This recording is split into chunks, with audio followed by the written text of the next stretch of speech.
ہے ورفعنا لک ذکرک، اے محبوب ہم نے آپ کے لیے آپ کے ذکر کو بلند فرما دیا۔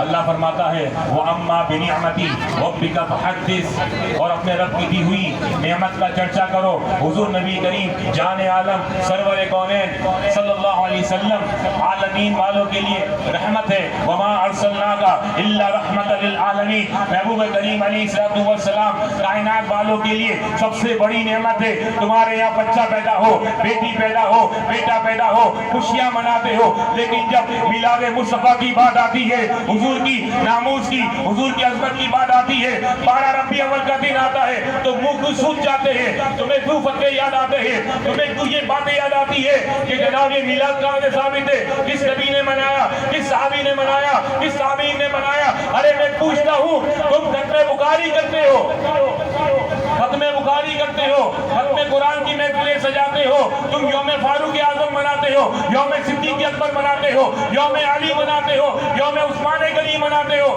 تب کہاں سے فتویٰ آ جاتا ہے؟ تم بڑے بڑے اجتماعات کرتے ہو، چلوں پر جاتے ہو، تبلیغ کرتے ہو۔ یہ طریقہ کس صحابی سے ثابت ہے؟ تم ثابت نہیں کر پاؤ گے۔ شادیاں جو ہو رہی ہیں آج کل، جو ہم خوشیاں مناتے ہیں، وہ کہاں سے ثابت ہے کہ اس طریقے سے بڑے بڑے کھانے کی جائے، اس طریقے سے بڑے بڑے لنگر کی جائے، بڑے بڑے ولیمے کی جائے، بڑے بڑے بینکیوٹ اس طریقے سے بک کروائے جائے؟ ثابت نہیں کر پاؤ گے۔ ارے وہ صحابہ جو حضور علیہ السلام کا وضو کا پانی زمین پر نہیں گرنے دیتے تھے، حضور علیہ السلام کی ریٹ مبارک ناک سے نکلتی نا ریٹ مبارک، اس کو اپنے چہروں پر مل لیا کرتے اور تبرک سمجھ کے مل لیا کرتے۔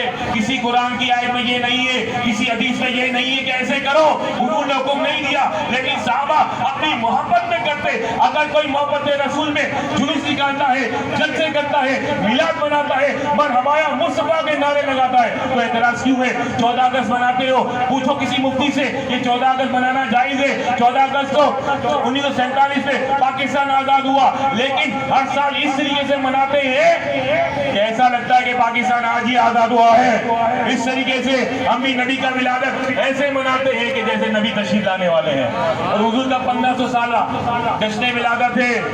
1600 سال میں اور آپ نہیں ہوں گے، 1400 سال میں اور آپ نہیں تھے، یہ 1500 سالہ جشن ولادت ہے۔ اپنے بچوں کے ساتھ آئے، بچوں کے دل کے اندر محبت رسول ڈالے، یہ نہیں ڈالے کہاں سے ثابت ہے یہ بدعت ہے، یہ یوں ہے، یہ یوں ہے۔ اگر بدعت دیکھنے جاؤ گے تم خود بدعت ہو۔ تم کون سے حضور کے دور میں تھے؟ تم کون سے صحابہ کے دور میں تھے؟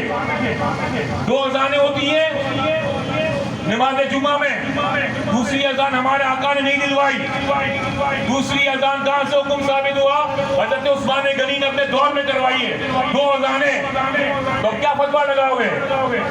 ارے حضور کے میلاد پہ فتویٰ لگاتے ہو، باتیں کرتے ہو، بلکہ مرحبا یا مصطفیٰ کے نعرے لگاؤ، اپنی دکانوں کو کلوز کرو۔ ایک دن اگر کاروبار بند ہو گیا تو کون سا فرق پڑ جانا ہے؟ کون سا ہم نے جناب بڑے تیر مار لینے ہیں؟ ارے حضور کی شان میں اگر ہمیں نکلنا پڑے، ناموس رسالت پہ نکلنا پڑے، ناموس رسالت پر نکلنا پڑے، تو اپنے کاروبار کو کچھ دن کے لیے، اگر 1 آدھ دن کے لیے بند کر دیتے ہیں، کچھ دیر کے لیے بند کر دیتے ہیں، 10-15 منٹ کے لیے بند کر دیتے ہیں اور جلوس میلاد کا حصہ بن جاتے ہیں، تو انشاءاللہ حضور اس کی برکتیں ملے گی۔ سرکار کی آمد، گھر کو آگے بڑھائیں، سرکار کی آمد، آقا کی آمد، داتا کی آمد ہے جشن ولادت۔ لبیک لبیک لبیک یا رسول اللہ۔